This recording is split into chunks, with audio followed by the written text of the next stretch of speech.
bonjour à tous. Donc, on se retrouve pour un petit tuto guitare. Alors aujourd'hui, une vidéo plutôt consacrée aux intermédiaires et aux élèves qui commencent déjà à enchaîner un petit peu les accords.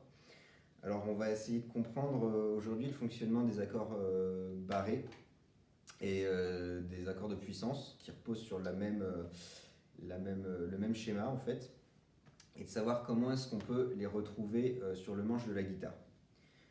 Alors, donc là on va partir sur un petit point théorique on va travailler sur les questions des tons et des demi-tons dans une gamme. Alors c'est ce que j'explique ici. Donc en fait, c'est pour reprendre un peu c'est le principe du piano et des touches blanches et des touches noires en fait. C'est-à-dire que les écarts entre les notes ne sont pas tous les mêmes. Voilà, c'est ce que j'ai indiqué ici. On va avoir par exemple entre le Do et le Ré un ton, et entre le Mi et le Fa un demi-ton par exemple. Donc sur la gamme de Do majeur, l'enchaînement c'est ton, ton, demi-ton, ton, ton, ton, demi-ton. Donc ça, vous le retrouvez sur un clavier de piano avec les touches blanches et les touches noires. Alors, qu'est-ce que c'est qu'un ton, qu'est-ce que c'est qu'un demi-ton? Donc en fait, le ton ici, c'est vraiment l'écart entre les deux notes. On va trouver au milieu ici, sur un demi-ton par exemple, le Do dièse. Pareil ici, entre le Ré et le Mi, ou sur le demi-ton du Ré et du Mi, entre le Ré et le Mi, on va trouver le Mi bémol. Entre le Mi et le Fa, on n'a pas les dièses et les bémols, on passe directement de Mi à Fa puisqu'il y a un demi-ton d'écart. On retrouve voilà, pareil ici, entre le Fa et le Sol, le demi-ton il tombe sur le Fa dièse. Entre le Sol et le La, le demi-ton tombe sur le Sol dièse. Et entre le La et le Si, le demi-ton ici c'est le Si bémol. Et entre le Si et le Do, il n'y a qu'un seul demi-ton. Donc on n'a pas ni dièse ni bémol. Donc voilà, ça c'est un peu pour le principe des tons et des demi-tons. On va voir comment est-ce qu'on le met en pratique sur la guitare. Alors, par rapport à la guitare, en fait, on va être sur un fonctionnement un peu semblable au piano, hein, bien sûr. En fait, on va se baser sur les deux cordes les plus graves. Donc la corde de Mi et la corde de La. Alors, pourquoi ces deux notes-là? Parce que ces deux cordes vont permettre en fait de nous donner la tonique, donc ce qui va donner le nom à l'accord en fait. Alors maintenant, comment est-ce qu'on retrouve les notes sur le manche?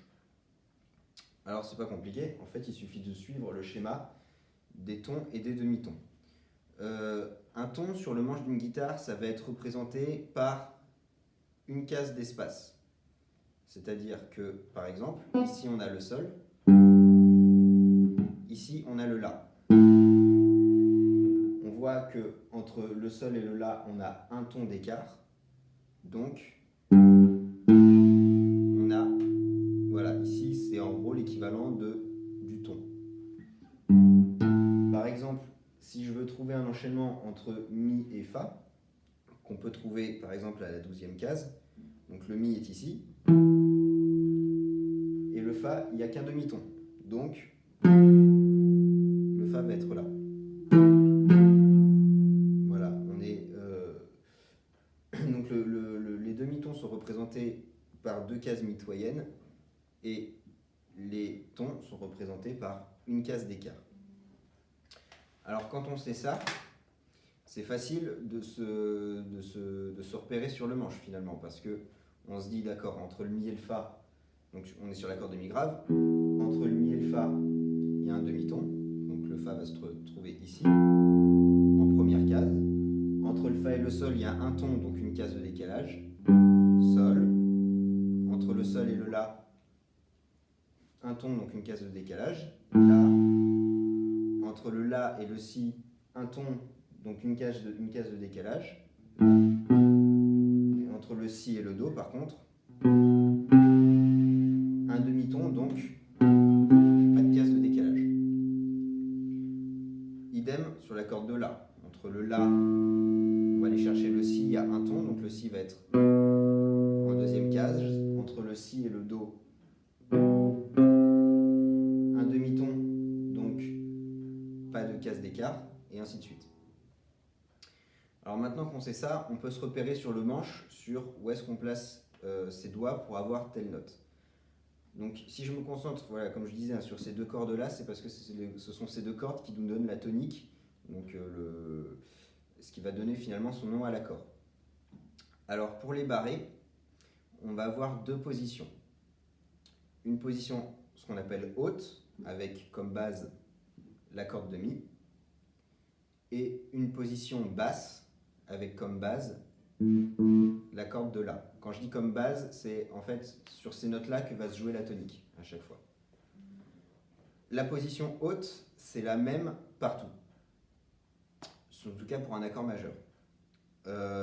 Donc un accord majeur en position haute va se faire systématiquement comme ça, en mettant donc l'index sur toute la touche pour faire le barré, le majeur sur la corde de Sol, l'annulaire sur la corde de La et l'auriculaire sur la corde de Ré. Là, puisque je suis en cinquième case, mon barré est sur un La, donc je suis sur un accord de La majeur. Si je veux procéder à un accord de Si majeur, par exemple, tout ce que j'ai à faire, c'est de décaler d'un ton, donc passer en septième case. Si je veux un accord de Do majeur, là par contre je dois décaler d'une seule case, enfin d'une seule frette, donc un demi-ton, on va passer en huitième case. Donc comme ça on peut trouver toutes les positions, on va avoir toujours le même accord. D'ailleurs, si on remarque bien, cette position-là, avec ces trois doigts-là, elle part de la base de l'accord de Mi en accord ouvert. C'est comme si je faisais un barré sur le Si. Avec on a comme base le Mi grave, Fa, Sol, et ainsi de suite. Ça c'est pour la position haute. En position basse, on va avoir une position différente qu'on peut dans les faits jouer de deux manières différentes. Donc en fait, on va faire un barré qui va comprendre les 5 dernières cordes. On ne va pas prendre en compte la corde de Mi grave. Voilà, à partir toujours sur la corde de La pour avoir la tonique. Et ensuite, les 3 autres doigts, on va les placer toujours comme ça. Donc c'est-à-dire l'auriculaire sur la corde de Si, l'annulaire sur la corde de Sol et le majeur sur la corde de Ré, tous sur la même case, à une case de décalage de notre barré. Voilà. Alors on peut le faire aussi d'une autre façon, c'est-à-dire en faisant une sorte de double barré, avec juste l'annulaire qui vient bloquer ces 3 cordes-là. Voilà. Et donc là, pour trouver la position de l'accord, j'ai juste à regarder par rapport à ma corde de La, Si, Do, Ré. Et donc ici, je suis dans une position de Ré. Donc un accord de Ré. Si je veux faire un accord de Si, donc on a l'accord de La qui est là.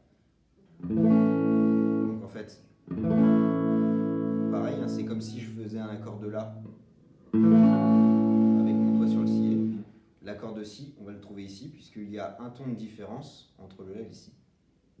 Et puis entre le Do, un demi-ton de différence, donc le Do va être en troisième case. Voilà, et c'est comme ça finalement qu'on va trouver les positions sur les barrés, pour les barrés. Et donc, en ce qui concerne les dièses et les bémols, si on veut par exemple un Fa dièse, donc il suffit de nous dire que entre le Fa et le Sol c'est un demi-ton, et donc le Fa dièse va se trouver entre le Fa et le Sol, tout simplement. Donc le Fa étant ici, le Sol là, en position haute, on va trouver notre Fa dièse en deuxième case. Voilà. Là par exemple, je suis entre le Sol et le La, donc sol dièse. Entre le La et le Si, La dièse ou Si bémol sont les mêmes notes. Et là, je vais seulement retrouver un dièse ou une bémol ici avec le Do dièse. Puisqu'ici, j'ai mon Si et mon Do. Voilà. Et donc ça, c'est pour les barrés. Et pour les power chords, on est sur exactement la même logique, puisqu'un power chord, c'est des barrés simplifiés, tout simplement. Donc, les barrés sont des accords qui comprennent uniquement 3 notes. La tonique, la quinte, et la même note que la tonique, mais à l'octave.